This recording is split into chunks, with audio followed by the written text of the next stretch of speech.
오늘 말씀은 예수님 제사장과 구약의 레위 제사장을 비교하는 그런 이야기죠. 그죠?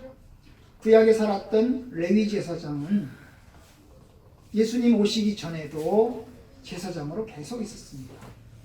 거의 1000년 이상 1500년 가까이 제사장으로 레위 제사장이 쭉 내려왔습니다. 그죠?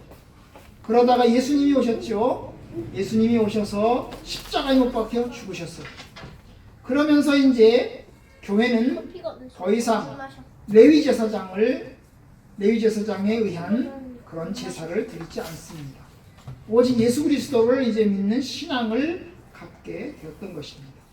오늘 말씀에도 보면 예수님 제사장과 구약 제사장을 비교하는 내용들이 몇 개가 나와 있는 것을 보게 됩니다.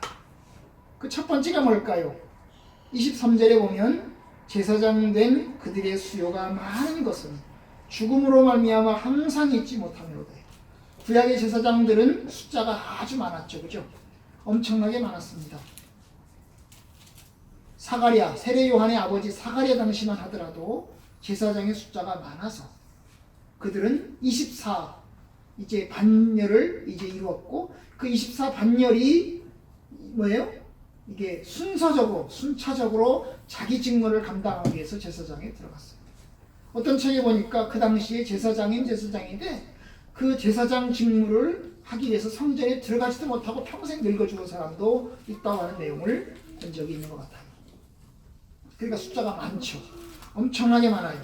레위 그 후손인 아론부터 시작해서 그 이전까지 살았던 예수님 당시까지 쭉 살다가 죽은 사람들까지 하면 얼마나 많겠습니까? 살아있는 당시에 살아있는 제사장도 많은데 그래서 1년에 한 번씩 순서를 돌아가면서 제사장 직무를 감당하는데 그 이전에 살아왔던 사람들은 얼마나 많겠습니까? 그런데 그들이 숫자가 많은 것은 뭐라고 그랬어요? 죽는다는 거예요. 죽기 때문에 항상 그들은 잊지 못한다는 거예요. 제사장은 계속 죽었습니다. 계속 죽으면 새로운 제사장이 임명되고 또 죽으면 새로운 제사장이 임명되고 이런 식이었죠. 그죠? 죽었단 말이에요. 그런데 예수님 제사장은 어떻다고요? 예수님 제사장은 영원히 계신다는 거예요. 24절. 예수는 영원히 계심으로 그 제사장 직분도 갈리지 않는다. 예수님은 한 번 제사장이 되시면 영원히 끝까지 제사장이 계신다. 그러니까 예수님 직분은 다른 사람에게 넘어갈 필요도 없고 또 중단되지도 않고 계속해서 제사장 직분을 계속해서 감당할 수 있게 된다는 것입니다. 이게 놀라운 거죠. 예수님 제사장의 영원하심, 위대하심이 여기 나와 있는 것을 보게 됩니다. 오늘 본문에 보면 두 번째 특징이 있습니다. 예수님 제사장과 이 레위 제사장의 두 번째 특징이 있는데 레위 제사장은 죄인이라는 것입니다. 죄인이라는 거예요. 연약하다는 것입니다. 27절 그는 더 저 제사장들이 먼저 자기 죄를 위하고 다음에 백성의 죄를 위하여 날마다 제사 드리는 것과 갈 필요가 없으니 이는 그가 단번에 자기를 드려 이루셨습니다. 여기 보면 제사장들은 구약의 제사장들은 하나님 앞에 예배 드릴 때 자기 죄를 위한 제사를 먼저 했다고 했어요. 그렇죠? 자기 죄를 위한 제사를 먼저 하고 백성의 죄를 위한 제사를 드린다고 했어요. 그렇죠? 왜 그렇습니까? 그 제사장들이 죄인이니까. 그 제사장들이 연약하니까 결국에는 하나님 앞에 자기 죄를 해결할 필요가 있는 것입니다. 그런데 예수님은 어때요? 예수님은 죄가 없어요. 예수님은 죄가 없기 때문에 자기 죄를 위한 제사를 드릴 필요가 없죠. 바로 이웃의 죄를 위한 제사, 다른 사람의 죄를 위한 제사로 바로 들어갈 수 있습니다. 바로 십자가에 못 박혀 죽으시는 그 죽으심이 자기 자신을, 예수님 자신을 위한 죽으심이 아니고 다른 사람들의 죄를 위한 죽으심이라는 것입니다. 그래서 28절 보면 율법은 약점을 가진 사람들을 제사장으로 세웠다. 약점을 가진 사람들. 이게 약점이라는 게 뭐예요? 죄가 있고 연약함을 가진 육체적으로도 연약하고 그 다음에 죄적으로도 연약한 그런 사람들을 제사장으로 세웠다는 것입니다. 그런데 예수님은 어떻습니까? 예수님은 죄가 없죠. 영원한 제사장이시죠. 그런데 그 예수님 영원한 제사장이 이제 제사장이 되셔서 자신의 직무를 끝까지 잘 감당하시게 되었던 거예요. 바로 이 점에서 우리가 이제 지난 시간에 보았는데 구약의 율법이라고 하는 것이 한계가 있고 부족하다는 거예요. 이게 뭡니까? 레위 제사장은, 아론 제사장은 어디에 근거한 거예요? 구약의 율법에 근거한 거잖아요. 그죠? 구약의 율법에 명시된 거잖아요. 이런 사람을 제사장으로 세워라. 아론을 제사장으로 세워라. 아론의 후손을 제사장으로 세워라. 제사장을 세울 때는 이렇게 해야 된다. 이렇게 절차까지 다 얘기하잖아요. 그죠? 결국 이 구약의 율법이 결국 연약하다는 거예요. 연약한 사람들을 제사장으로 세우도록 명시하고 지시한 그 율법이 결국 연약한 것입니다. 율법이 연약한 것. 그래서 그 율법은 사람들을 구원하지 못해요. 구약의 제사장들이 사람들을 구원하지 못하듯이 구약의 율법도 사람들을 구원하지 못하는 겁니다. 그런데 예수님은 구약의 율법에 근거한 사람이 아니라고 그랬죠? 유다지파로서, 유다지파이기 때문에 구약의 레위 제사장과는 아무런 관계가 없습니다. 그럼에도 불구하고 그는 제사장이 되었습니다. 율법에 근거한 것이 아니고 뭐예요? 성령의 능력에 근거해서 제사장이 되었습니다. 그래서 그는 영원한 제사를 드리게 되었던 겁니다. 오늘 본문에 보면 또 하나의 다른 점이 하나 있는데요. 이 구약에 있는 제사장들은 맹세 없이 제사장이 되었다는 거예요. 21절에 보면 그들은 맹세 없이 제사장이 되었다는 거예요. 맹세 없이 제사장이 됐다는 말은 그들이 그냥 태어나면 자연적으로 제사장이 됐다는 거예요. 그들의 후손이니까, 아론의 후손이니까 그냥 자연적으로 제사장이 됐다는 거예요. 그죠? 너 제사장이 돼야 된다. 하나님께서 그를 불러서 그를 임명해서 기름 부어서 제사장으로 세운 게 아니라 그냥 제사장의 후손이니까 그냥 후손은 자연적으로 그냥 제사장이 된 거죠. 세습이 된 거예요. 세습이 된 거예요. 그 사람이 능력이 있건 없건, 그 사람이 뭐 거룩하건 거룩하지 않건 뭐 그냥 제사장이 되는 겁니다.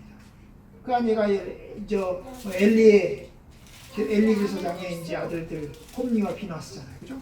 홈니와 비나스는 제사장감이 아닙니다. 그들은 거룩하지도 못하고 그들은 신실하지도 않습니다. 그런데 엘리 제사장의 후손이니까 그냥 자연적으로 제사장의 직무를 감당하게 된 거예요. 그죠? 그 인간의 모습. 세습이라는 게 뭐예요? 세습이라는 것이. 세습이라는 게 깜도 안 되는데 그냥 물려받는 겁니다. 너 해라. 하기 싫은데도 해야 되는 거죠. 그죠? 하기 싫은데도 해야 되는 거예요. 도덕적으로 거룩하거나 신앙적으로 하나님 앞에 신실하지도 못함에도 불구하고 그냥 감당하는 것입니다. 그러니까 얼마나 구약의 제사장들이 부패하고 타락했겠습니까? 왜냐하면 깜도 안 되는데 하는 거니까요. 그런데 예수님은 어떻습니까? 예수님은 맹세로 인해서 제사장이 된 것입니다. 21절 중간에 보면 오직 예수는 자기에게 말씀하신 이로 말미암아 맹세로 되신 것이다. 예수님은 맹세로, 하나님의 맹세로 제사장이 됐다는 거예요. 맹세라는 게 뭐예요? 하나님이 부른 거죠. 예수야, 네가 제사장이 되어라. 너는 영원한 제사장이다. 너는 멜기세덱의 반열을 따르는 영원한 제사장이다. 라고 하는 그 부르심을, 하나님의 부르심을 받아서 거룩한 소명을 받아서 예수님은 제사장 직무를 감당하셨다는 거예요. 이것이 예수님 제사장의 특징이죠. 그러니까 더 좋은 거예요. 구약의 제사장보다 훨씬 월등한 것입니다. 그래서 히브리서에는 그러한 표현들을 여기저기서 쓰고 있는데요. 그 중에 하나가 22절입니다. 예수는 더 좋은 언약의 보증이다.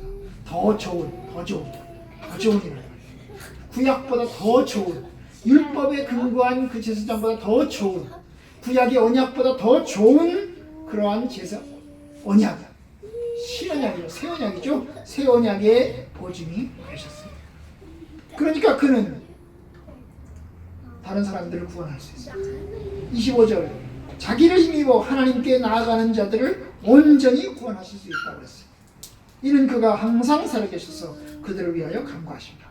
예수님은 살아계시기 때문에, 그는 항상 살아계시기 때문에 결국 예수를 믿는 사람들, 예수를 통해서 하나님께 나아간 사람들을 다 구원하십니다. 그러니까 예수를 믿어야 되는 거죠. 그죠? 우리는 예수를 믿어야 되는 겁니다. 끝까지 예수를 믿어야 되는 것입니다.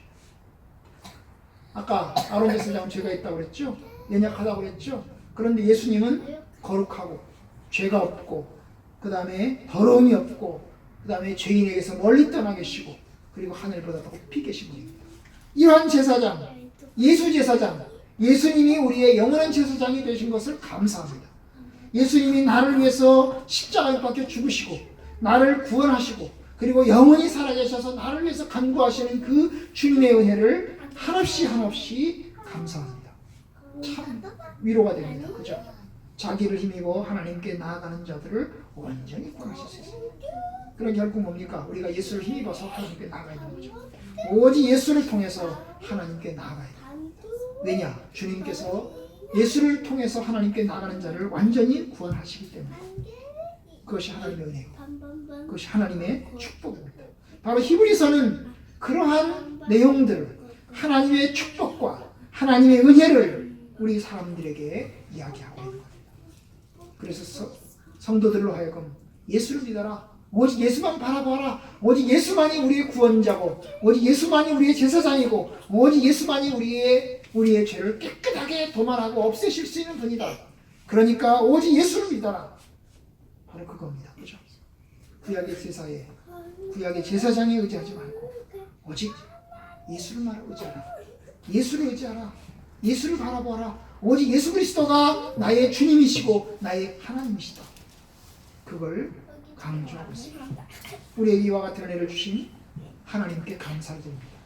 만약에 우리가 예수 제사장이 아니면 우리 역시 레위 제사장은 구약 제사장을 바라보면서 구약의 제사장에게 내 죄를 맡겨야 되는 그러한 처지였을 것입니다. 그런데 그렇게 할 필요 없는 거죠. 이제 예수 제사장을 의지하니까 우리의 죄가 완전히 용서받고 하나님의 은혜로 서게 될 것입니다. 주의 은혜를 찬양합니다. 하나님께 감사를 드립니다.